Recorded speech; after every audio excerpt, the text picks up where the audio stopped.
Good morning दोस्तों, स्वागत है आपका आज के मुख्य समाचारों में। जी हां दोस्तों, आपको यहां पर देखने को मिलेंगी सुबह से लेकर शाम तक की तमाम बड़ी खबरें, मुख्य समाचार, ब्रेकिंग न्यूज अपडेट्स के रूप में। तो चलिए दोस्तों, जान लेते हैं आज की पहली बड़ी खबर। लोकसभा में कांग्रेस की पहली जीत, 10 साल से खाली पड़े इस ओहदे पर बैठेंगे राहुल गांधी।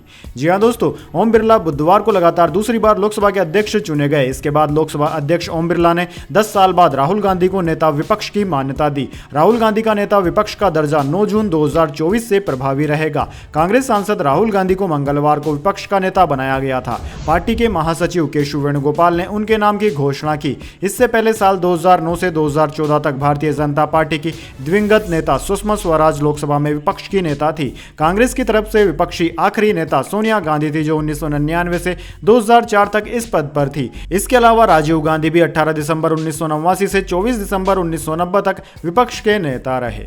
चलिए दोस्तों, जान लेते हैं अगली खबर। ओम बिरला लगातार दूसरी बार लोकसभा स्पीकर बने। पहले भाषण में इमरजेंसी का जिक्र किया। राहुल गांधी बोले, आशा है विपक्ष की आवाज नहीं दबेगी। जी हां दोस्तों, ओम बिरला लगातार दूसरी बार लोकसभा के स्पीकर चुने गए हैं। बुधवार 26 जून को सदन की कार्यवाही शुरू होते ही प्रोटेम स्पीकर भर्तृहरि महताब ने स्पीकर के चुनाव की घोषणा की। प्रधानमंत्री मोदी ने बिरला के नाम का प्रस्ताव रखा। रक्षा मंत्री राजनाथ सिंह समेत एनडीए के नेताओं ने समर्थन किया। सदन में ध्वनि मत से बिरला के नाम का प्रस्ताव स्वीकार कर लिया गया। इसके बाद प्रधानमंत्री मोदी और विपक्ष के नेता राहुल गांधी उन्हें चेयर तक छोड़ने आए। चलिए दोस्तों, जान लेते हैं अगली खबर। राहुल गांधी को सुल्तानपुर कोर्ट में पेश होने का आदेश। मानहानि केस में 2 जुलाई को बुलाया। अमित शाह को हत्या का आरोपी कहा था। जी हां दोस्तों, सुल्तानपुर की एमपी एमएलए कोर्ट ने कांग्रेस सांसद राहुल गांधी को Amit Shah hate speech case में 2 जुलाई को पेश होने का आदेश दिया है। बुधवार को सुनवाई के दौरान जज ने राहुल गांधी के वकील से पूछा कि वह कहां है। वकील काशी प्रसाद शुक्ला ने बताया कि लोकसभा में स्पीकर पद का चुनाव है, इसलिए वह कोर्ट में उपस्थित नहीं हुए। कोर्ट ने राहुल को 2 जुलाई को व्यक्तिगत रूप से हाजिर होने का आदेश दिया है। वहीं दोस्तों, 8 मई 2018 को बेंगलुरु में कर्नाटक विधानसभा चुनाव के दौरान राहुल गांधी ने प्रेस कॉन्फ्रेंस में अमित शाह को हत्या का आरोपी कहा था। इसी के खिलाफ सुल्तानपुर के भाजपा नेता ने मानहानि का केस दर्ज कराया था। इससे पहले इसी साल राहुल गांधी 20 फरवरी को कोर्ट में पेश हुए थे। चलिए दोस्तों, जान लेते हैं अगली खबर। केजरीवाल को 3 दिन की सीबीआई रिमांड। रोजाना 30-30 मिनट पत्नी और वकील से मिल सकेंगे। दवाएं रखने और घर के खाने की भी मिली इजाजत।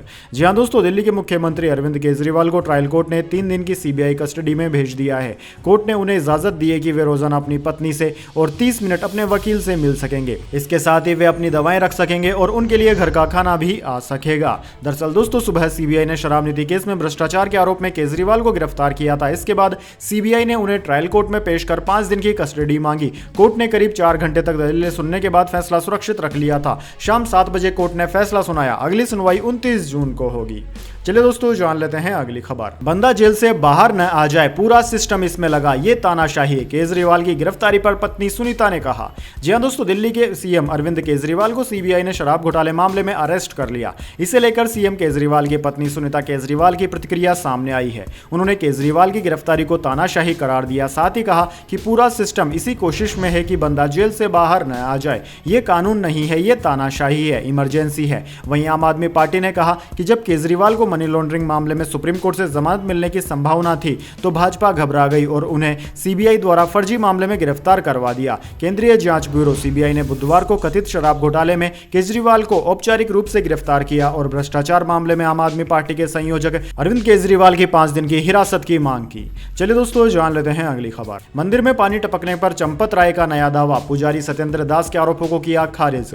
जी हां दोस्तों, अयोध्या में राम मंदिर में पानी टपकने के आरोपों पर श्री राम जन्मभूमि तीर्थ क्षेत्र ट्रस्ट के महासचिव चंपत राय की तरफ से बयान जारी किया गया है। एक बयान में कहा गया है कि गर्भगृह जहां भगवान रामलला विराजमान है, वहां एक भी बूंद पानी छत से नहीं टपका और नहीं कहीं से पानी गर्भगृह में प्रवेश हुआ है। दरअसल दोस्तों, आपको बता दें, राम जन्मभूमि मंदिर के मुख्य पुजारी आचार्य सत्येंद्र दास ने आरोप लगाया था कि शनिवार आधी रात को हुई बारिश के कारण गर्भगृह में मंदिर की छत से तेजी से पानी टपक रहा था और रविवार सुबह फर्श पर पानी भरा हुआ था। दास ने कहा कि काफी मशक्कत के बाद मंदिर परिसर से पानी निकाला गया।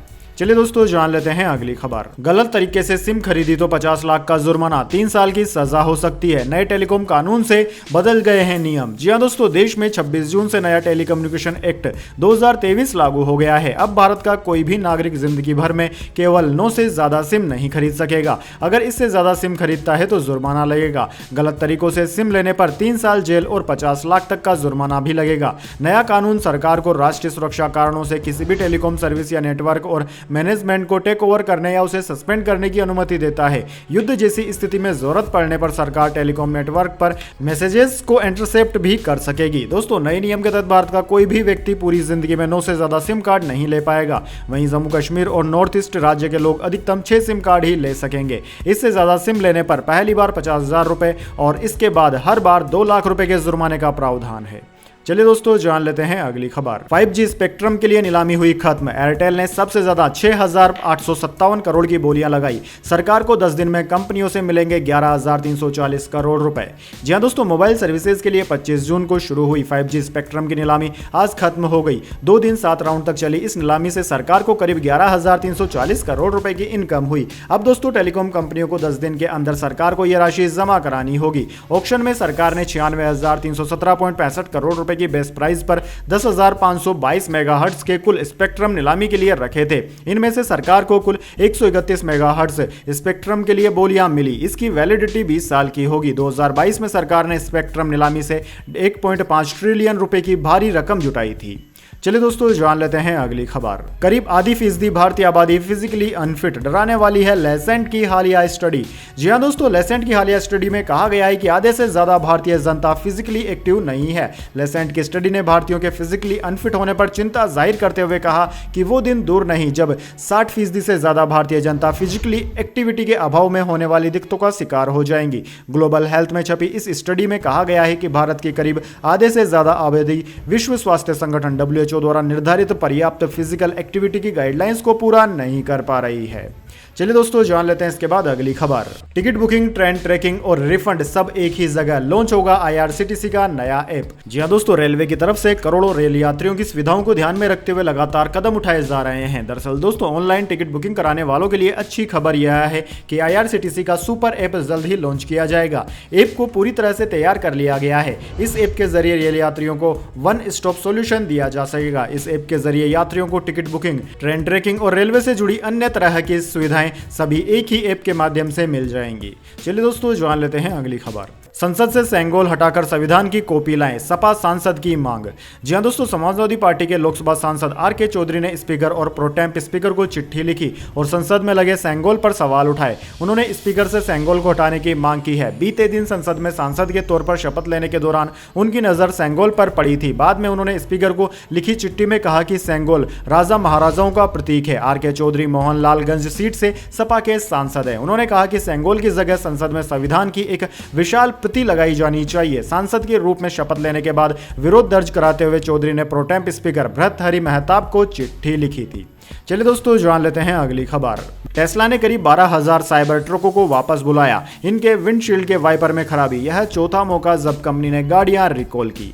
जी हां दोस्तों, एलन मस्क की इलेक्ट्रिक व्हीकल मैन्युफैक्चरर टेस्ला ने अमेरिका में 11,688 साइबर ट्रक्स को वापस बुला लिया है। अमेरिका के national highway traffic safety administration NHTSA ने बताया कि गाड़ियों के विंडशील्ड वाइपर में खराबी को ठीक करने के लिए कंपनी ने यह रिकॉल किया है। ऑटो सेफ्टी रेगुलेटर ने कहा है कि एक्सेसिव वोल्टेज सप्लाई के चलते front windshield wiper motor controller fail हो सकता है। कंपनी की सर्विस टीम वाइपर मोटर को बदलेगी और खराब गाड़ियों में प्रेशर सेंसिटिव टेप लगाएगी या मिसिंग ट्रिप को फ्री में रिप्लेस करेगी। चलिए दोस्तों, जान लेते हैं इसके बाद अगली खबर। अयोध्या में भारी बारिश, घरों में पानी घुसा, 3 राज्यों में 10 लोगों की मौत।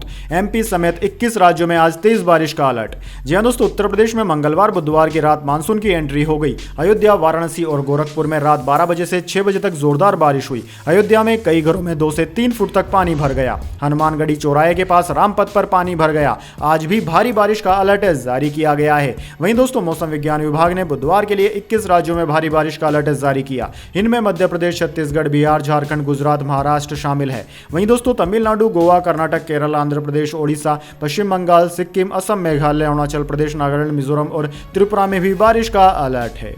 चलिए दोस्तों, जान लेते हैं अगली खबर। नीट पेपर लीक में CBI रिमांड पर चिंटू और मुकेश। हजारीबाग से स्कूल के प्रिंसिपल को पटना लेकर आई टीम, यहीं से प्रश्न पत्र हुआ था गायब।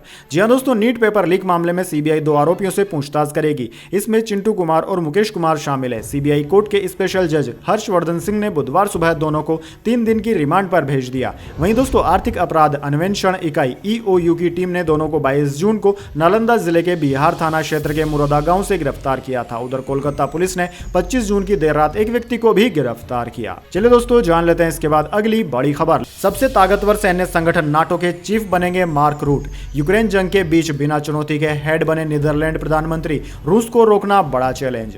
जी हां दोस्तों, नीदरलैंड के प्रधानमंत्री मार्क रूट दुनिया के सबसे बड़े सैन्य संगठन नाटो के सेक्रेटरी जनरल होंगे। सेक्रेटरी जनरल की दौड़ में उनका मुकाबला रोमानिया की प्रधानमंत्री क्लॉस लोहनिस से था। हालांकि पिछले ही हफ्ते उन्होंने अपना नाम वापस ले लिया था, जिसके बाद मार्क रूट के सेक्रेटरी जनरल बनने का रास्ता साफ हो गया। मार्क रूट का प्रधानमंत्री के तौर पर कार्यकाल जल्द ही समाप्त होने वाला है। वे ऐसे समय में नाटो के सेक्रेटरी जनरल बनने जा रहे हैं जब इस संगठन के सामने रूस यूक्रेन युद्ध जैसी एक बड़ी चुनौती मौजूद है।